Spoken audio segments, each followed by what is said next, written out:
This is another 4-player fixed card game with blizzards. I'm red, the third player in this game. And come on orange, really?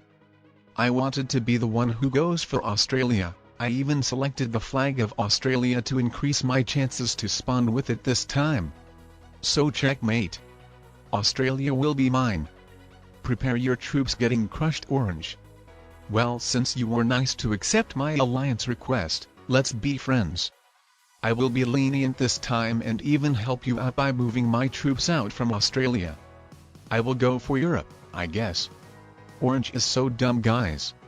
Australia only gives 2 continental troops, while Europe will give even 5 troops. And that's what I call a profit. I will be getting double the amount of troops. Of course, let's not take into account the borders I will need to guard and the troops I will have to crush. I'm just too smart for these peasant numbers and math. After all, I'm the smartest risk player, as smart as orange, green and blue combined, so expert. I recently reached it and hoping to get master soon. I think grandmaster isn't possible and only for colluders, cheaters, and hackers. But maybe one day. Guys, let me know what is your rank in the comments section down below. Let's see how many grandmaster cheaters we have. Anyway, let's get down to business, to the game I mean. The orange and green players have accepted my alliance request, so they're good persons, while the blue player has been ignoring my alliance request, so he is a bad person. But I'm a good Samaritan, so I will try to be friends with everyone. I will try to help these people out and make them happy. From the bottom of my heart. So these peasants would actually let me become strong and dominate the game. As again, I'm the smartest risk player in this game, expert, who is hoping for master soon. I think I need to get 100 wins to achieve it. And I will unlock grandmaster at 1000 wins. I believe nobody has reached it yet. Let's actually inspire the green player by sending him thumbs up. I want to give him a belief that I'm on his side, while actually I don't care. I would have alliance with everyone, I just want to get Europe. Which is the best continent, well after Asia of course. But if I got it, then I would beat these players way too easily, so I want to have some more of a challenge this time. Please move your troops out from Europe, blue.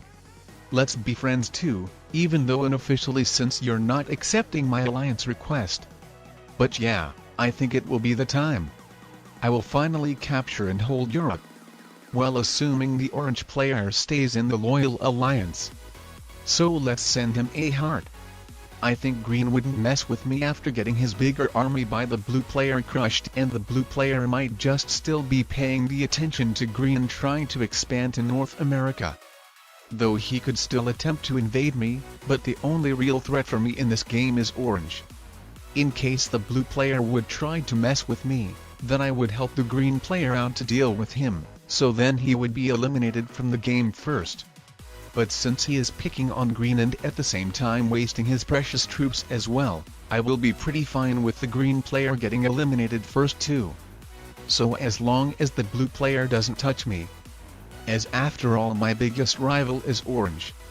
He is the strongest player from my opponents who could affect the game the most and at the same time to do a lot of damage to me, so my biggest priority would be to get rid of him. So I need to get as strong as possible. I want to get so strong that the orange player couldn't invade me easily anymore without expecting a more serious retaliation or even elimination.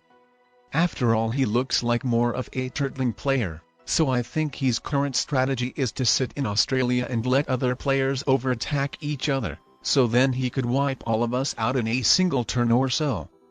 So because of that, it wouldn't be too much promising for me if the blue player actually got North America, as then I would probably be between fighting the blue player by myself and the game being given away for orange, or being passive as well and the game being given away to blue. So ideally I would like that the green player would stay in the game as long as possible, as it would prevent the blue player from growing too strong. I mean, ideally I would like to get into the 3-player endgame with blue and green since they are the biggest enemies towards each other, so it would be kinda automatic win for me. But it looks like it won't be really possible this time. So before blue eliminates green I gotta get as strong as possible so then I would be able to fight whoever I want. Actually never mind.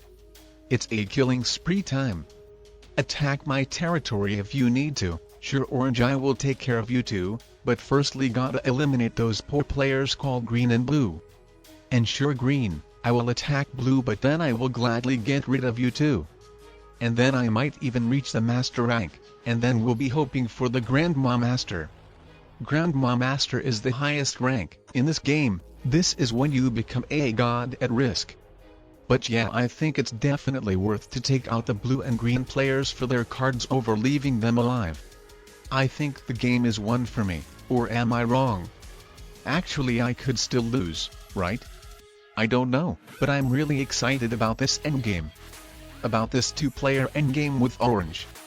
I think I will be dominating over him, right or wrong? We are about to see how it goes. I mean most of my territories will be made of ones while the orange player will have a one bigger army.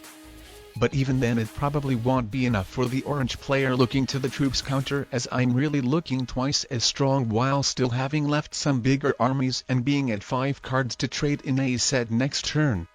But let's see what you've got orange. Checkmate or not? Pull a trick up your sleeve. Good luck. Let's see what you're able to do for me orange. And alright, I'm very happy that the orange player didn't get the attacker's advantage when crushing my 16 troops army.